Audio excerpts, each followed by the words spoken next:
Ce qui fait qu'aujourd'hui, c'est un tournant dans ma vie et il fallait que je prenne la décision de me dire, ok, donc maintenant, Isabeau, où est-ce que tu vas habiter? Les projets que tu avais prévus avec cette personne, bah, ils sont plus d'actualité. Donc maintenant, il va falloir prendre une décision de où tu vas habiter. Il faut que tu sois proche de ta mère.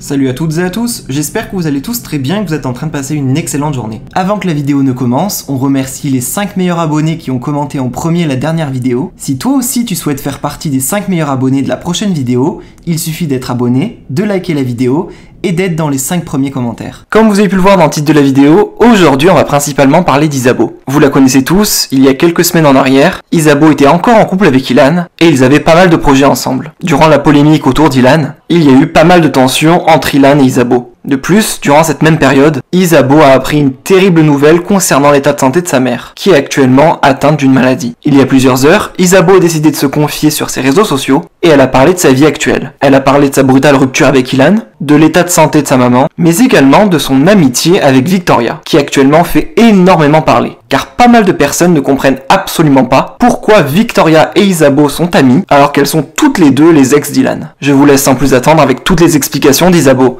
et n'hésitez surtout pas à réagir en commentaire.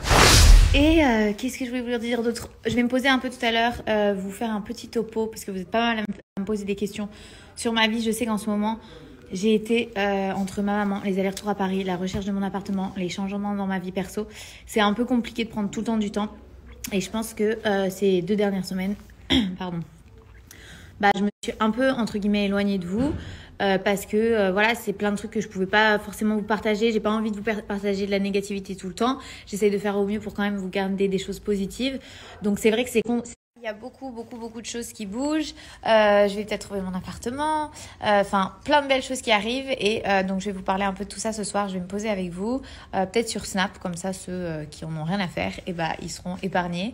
Et voilà. Là, on a été missionné avec Vivi pour aller faire les courses pour toute la maison. Il y a plein de trucs qu'on ne connaît pas, ni d'Adam ni d'Ève. Mais on va trouver. On va rigoler. Et voilà. Là, on va passer au bureau. Et puis, voilà. Ça va être une bonne journée. On a un problème. Quoi? On n'a pas le droit d'être dans la même salle. Non. On n'a pas le droit d'être copine. C'est soit toi, soit moi. C'est soit moi je reste dans la cuisine, soit tu t'en vas. On n'a plus le droit, apparemment. On n'a plus le droit d'être dans la même salle parce qu'on n'a pas le droit d'être copine, quoi. Et qui c'est qui vous a dit ça? Bah, les gens. Apparemment, c'est très grave. Parce qu'on a un ex comment? Comme beaucoup de gens dans le monde. Oui, surtout dans notre milieu. Surtout que je disais, moi, si je commence à détester toutes les meufs avec qui j'ai un ex en commun, je suis foutue. Ah, mais on est mort. Toutes les filles. On est mort. Sauf moi, que je me sois tapé tout le monde. Sauf moi. Mais c'est vrai. Non, mais c'est que c'est des mecs qui se sont tapés tout le monde. Oui, aussi. Bon, bref, de toute façon, Vivier vous en a déjà parlé tout à l'heure, j'ai vu, mais c'est vrai que on est dans un milieu où c'est quand même compliqué, surtout quand on travaille au même endroit, c'est quand même compliqué de se dire, bon, bah alors il ne faut pas, absolument pas, que je m'entende bien avec des personnes qui ont fréquenté les mêmes personnes que moi, surtout quand... Je parle sérieux. Pardon. Surtout quand c'est des personnes qui ont fréquenté beaucoup de personnes, c'est compliqué. Donc c'est vrai que je vois pas ce qu'il y a de mal. Je peux comprendre que aussi d'un avis extérieur, effectivement, peut-être que ça peut vous paraître insensé, mais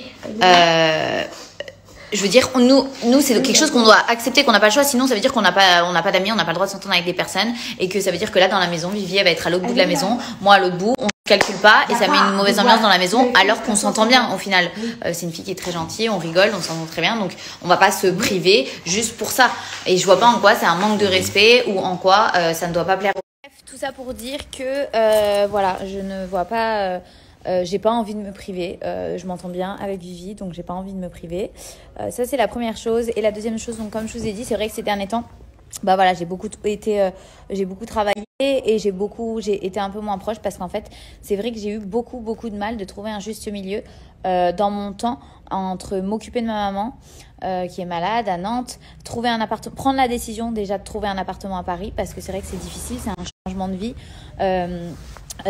Prendre des décisions aussi qui étaient très importantes dans ma vie personnelle, dans ma vie sentimentale. Et c'est vrai que voilà, maintenant j'ai pris le courage de prendre ces décisions, ce qui fait qu'aujourd'hui c'est un tournant dans ma vie et il fallait que je prenne la décision de me dire ok, donc maintenant Isabeau, où est-ce que tu vas habiter? Les projets que tu avais prévus avec cette personne, bah, ils sont plus d'actualité. Donc maintenant il va falloir prendre une décision de où tu vas habiter. Il faut que tu sois proche de ta mère. Forcément, je pense qu'on a tous vécu ça. C'est dur quand on est dans une relation de se dire, ok, là, il y a une décision à prendre. C'est difficile, ça fait peur parce qu'on se dit, va falloir tout recommencer à zéro. Mais ça fait peur d'être seule. Ça fait peur il y a plein de peurs. Surtout moi, je suis comme ça. Et c'est vrai que voilà, c'est pour ça que j'ai été beaucoup moins transparente avec vous ces derniers temps sur ma vie perso, sur ma vie sentimentale. Parce qu'en fait, même moi, j'avais pas réponse à mes questions. J'étais perdue, je savais pas ce qui était la bonne chose à faire. Mais voilà, je pense que vous avez tous vécu ça, des moments où vous dites, voilà, c'est peut-être plus la bonne personne.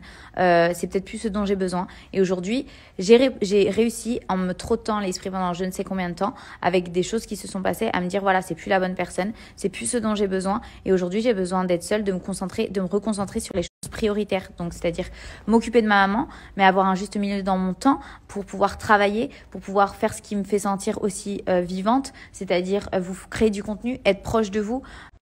Oui, aujourd'hui, être proche de vous, c'est une priorité parce que finalement, si j'ai la vie que j'ai aujourd'hui, si je peux me permettre d'être auprès de ma maman pour l'aider, c'est grâce à vous, c'est grâce à tout ce que vous m'apportez.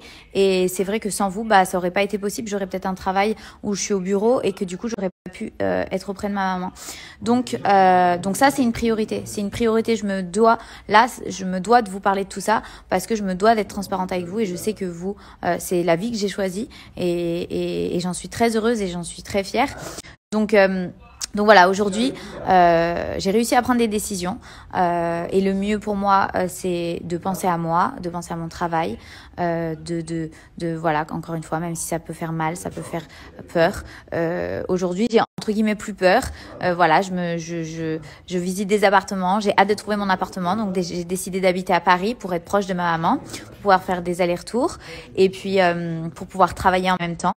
Et aussi, je me dis que, vous voyez, dans la vie, tout arrive pour une raison et que si, voilà, aujourd'hui, je vis cette séparation, que j'ai pris le courage de faire en sorte que ça s'arrête, et tout, ça arrive pour une raison et que je suis sûre que tout ce qui va m'arriver à Paris, ça va être des bonnes choses. J'ai déjà pas mal de projets, donc j'ai hâte. J'attends juste d'avoir mon appartement pour travailler dessus. Enfin, j'y travaille déjà, bien sûr, mais voilà.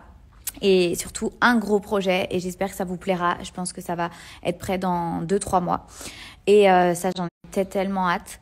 Et donc voilà, la morale de l'histoire, c'est que quand il y a des choses, parfois, derrière les choses les plus difficiles, derrière les choses qui font peur, il y a sûrement les plus belles choses après. Et j'en suis sûre. Et dans un an, je me retournerai en me disant, j'avais pris la bonne décision et on en reparlera ensemble dans un an et vous verrez.